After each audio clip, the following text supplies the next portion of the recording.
ձեր ներկայացած բոլոր օրենսդրական նախաձեռնություններին մենք միշտ կողմ ենք քվեարկել, բայց իրականությունը սա է։ Գիտեք, հեղափոխությունից անմիջապես հետո դուք ձեր քաղաքական ուժը նաև ասում էր Արցախը, Հայաստանը եւ վերջ։ Հենց որ ինչ ասում եք 18 թվականի մայիսին եւ անում, բայց հերթակապես կապ չունի նրա հետ, թե ինչ եք ասում եւ անում այսօր այս պահին։ Դուք ասում եք մենք որևէ հեռուստաընկերություն փակելու մտադրություն չունենք, սա լրիվ այլ բան է։ Ղազյանը կարծում մի քիչ ավելի անկեղծ էր, ինքը սենց միանգամից հիշացրեց, որ շողակաթ հեռուստաընկերությունը ուղիղ եթերում հեռարձակել է Մասիսի քաղաքապետի երթը։ Հիմա հանրային միջոցներ իրանք էլ հանրության մի մաս էր։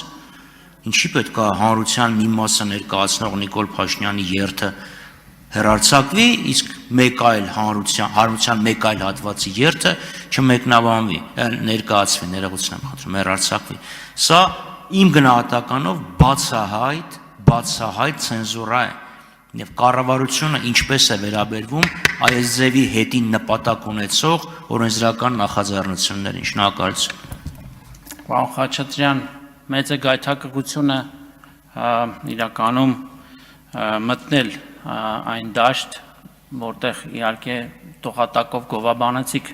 իմ գլխավորած գերատեսչության աշխատանքը, բայց ես թերևս շարունակեմ ձեզ հիասթափեցնելու շարքը։ Ես լիարժեք կիսում եմ այն մոտեցումը, որ հոգևոր, մշակութային եւ կրթական բովանդակություն հեռարձակելու փոխարեն որևէ քաղաքական ցույց, քաղաքական բնույթի հաղորդաշարեր պիտի ցուցադրվեն։ Եթե ուզում են ցուցադրել, հեռարձակել, ապա ոչ հանրային միջոցների հաշվին կարող է հեռուստաալիքը շարունակել իր գործունեությունը, իսկ պետության կողմից ընդ որում ամեն օր ընդդիմադիր բովանդակությամբ կոնտենտ հեռարձակելով հանդերձ պատասխանատու ասում եմ, այն հիմնադրամը, որը մենք ստեղծել ենք, կարող է թիրախային ֆինանսավորում անել ցանկացած հեռուստաալիքի շողակաթից մինչև Երկիր մեդիա, H2-ից մինչև TV5։ Այսինքն այստեղ մենք նաև հիմնադրամը ստեղծելիս նաև չենք առաջնորդվելու որևէ պարագայում, ես որպես խորհրդի նախագահ եմ ասում, նաև համար 1 ամբիոնից, որևէ մեր սիմպաթիաներով կամ նախասիրություններով ցանկացած հեռուստաալիք բարձրորակ հանրօգուտ կոնտենտի համար ստանալու է պետական աջակցություն ֆինանսների տեսքով։ Արձագանք համեցեք։ Պարոն Մխիթարյան, գիտեք, եթե Ոչինչ։ Վայ Հայրապետյան, հազար ներողություն, պարոն Հայրապետյան, եթե լիցենզիայի պայմանների խախտում է տեղի ունեցել, ինձ հետաքրքիր է օրինակ կառավարությունը, համապատասխան մարմինները, որևէ դիտողություն, զգուշացում, առաջարկ, կոչով դիմել են շողակաթ հեռուստաընկերությանը շտկելու այն, ինչը որ ձեր կարծիքով հակասում է բուն հեռուստատեսության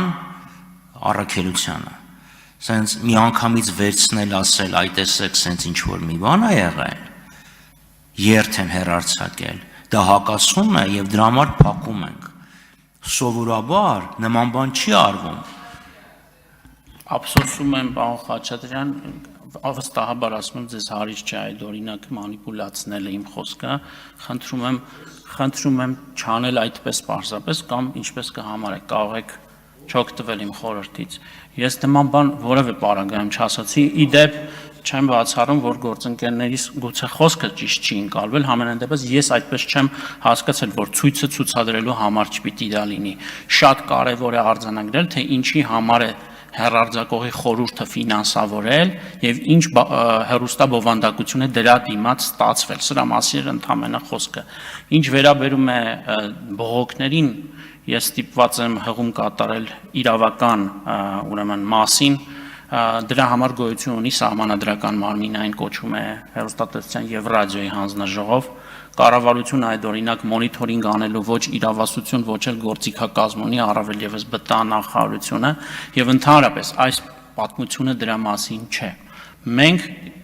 մեր կարծիքով ինստիտուցիոնալ լուծում ենք տվել, ստեղծել ենք հանրօգուտ միջավայրի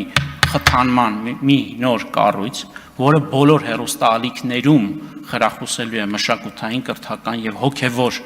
բովանդակությամբ հեռուստա կոնտենտը, այսինքն հետ այսու մենք գումար ենք տալու բոլոր ամբողջ դաշտին, որպեսզի իրենք կարողանան նմանօրինակ բովանդակությամբ հեռուստա հաղորդումներ ուրեմն հեռարձակել։